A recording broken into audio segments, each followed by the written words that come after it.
there, to quote a famous Jedi Knight turned hermit.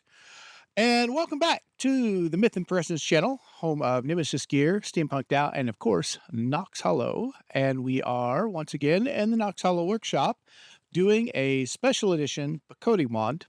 I have skipped the first part of this process down because it's the same for every wand. If you'd like to see how that is done, you can check out my previous Bocote video where I whine and complain about how difficult this wood is to work.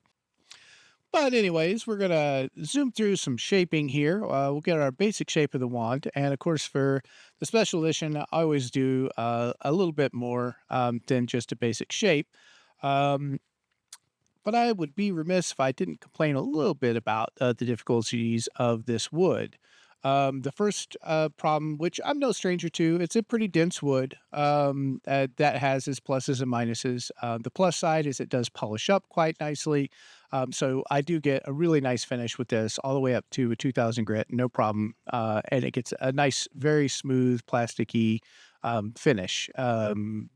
The plasticky, I say plasticky because we'll move into some of the other downsides of this wood. It's got a very interesting oily, I want to say resin it is a little bit sticky, but it's more waxy than anything.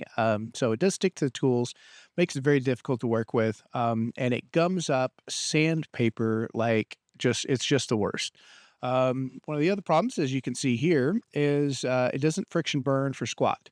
I am trying to use the wire tool to burn some dividing lines in there in between the sections that I like to do. And it just does not want to, doesn't want to burn at all. We have to come up with some other options there with this. Anyways, if you're enjoying the videos, or at least me complaining about this one, make sure that you don't forget to slide down there and hit that thumbs up button. That really helps out the channel, and it's always very much appreciated. So thanks for your support on that.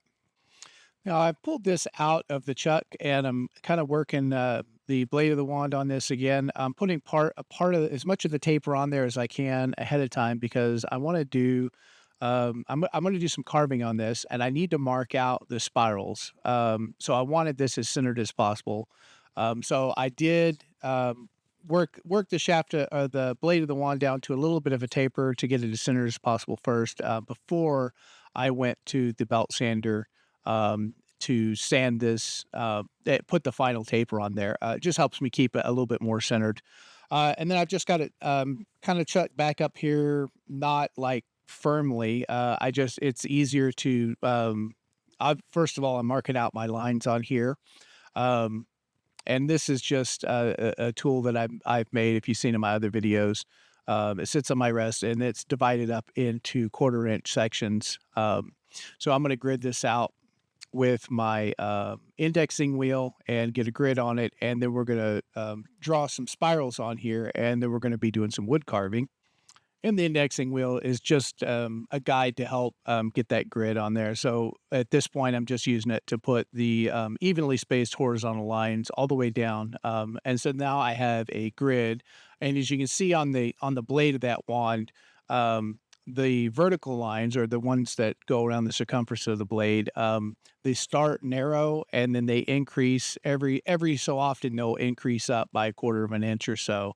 And that's what that's going to do is it's going to change the shape of my spiral to be more and more elongated as it gets towards the tip of the wand. And now that I've got the grid marked out where I need it to, it's just a matter of connecting all of the corners that I want for the spiral, and we'll do that on the handle. It's a nice even spiral, and then I do a little bit of a reverse spiral here on that little intermediate section, and then as we go up, you'll see the spiral get longer.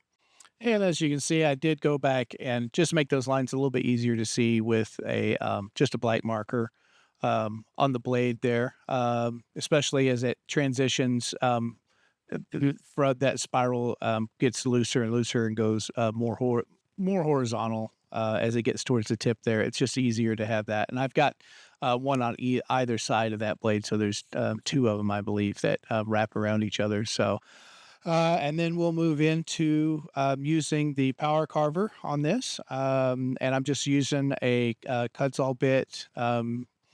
This wood also really gummed up the bits on these as well.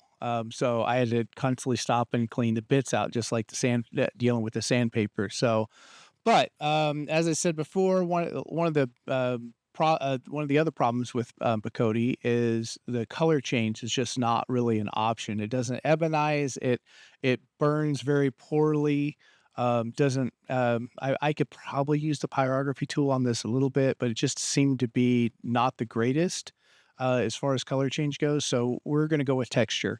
So, I decided to carve this wand, with the power carver, and we'll put spirals into this all the way up. And as you can see, obviously, just even with this sped up at 400 or 400% speed, this is really time consuming to do, and it took quite a long time to do this because of not just how much carving there was, but also having to stop and clean out the bit quite often too. So, and then of course, as I get down towards the tip here, I pulled it out of the chuck and just kind of laid it on its side to kind of finalize those final shapes there. So we get that all roughed in. So you can see how that looks there. And then once that's roughed in, then we go to cleaning all that up. And I'm just using these little curved tapered rat tails, which again takes a lot of stopping and cleaning out as well. So we'll go to the rat tails. We'll try to get this filed out, and then we do a bunch of sanding as well. But this little curved rat tail, it actually is it's a really handy tool. It does really well on most woods. It does well on this wood too. It just again, with all the stopping to clean it out, it just takes longer. But it's nice to get in those grooves and be able to file those out before we do our sand. And then for the sanding, I'm just using this nail, 16 penny nail, and I'm wrapping it in the fine sandpaper. And I'll use the nail or whatever. It just takes quite a bit of time, and then go up through the different grits, and sand inside all the carving grooves and stuff, and then we'll clean that up and wiping the oil down in there. And, yeah, so we did polish this all the way up to a 2000 grit. I got it, nice and clean, as you can see here. And I think I've just wiped it off with, some, denatured alcohol, to clean that up. So, but as you can see, it really did turn out pretty nice, just as far as the texture and, shape and everything goes. And we get the oil on it here, and, yeah, overall, it's a nice wand. It was more time consuming than I would have liked, but pretty happy with the way this turned out. Let's get in the studio and get some proper photos here. But as you can see, it really turned out pretty nice. As far as special editions go, I'm pretty happy with the way this turned out. But I hope you enjoyed watching this. Don't forget to subscribe if you haven't as well. I do have some more videos coming up. So go down and hit that subscribe button, and don't forget to ring that bell, and that way you'll get notified when I get some new videos out. We got some more coming up too. I've got a special leather working thing that I'm working on. It's going to be a really cool idea that I've got that I'm working on with a 3D printer. So anyways, we hope you enjoyed this video. Check back often for more wand making videos, leather making videos, stone, metal. I just like to make stuff. So we appreciate you joining us, and thank you so much for your support, and we'll catch y'all on the next video.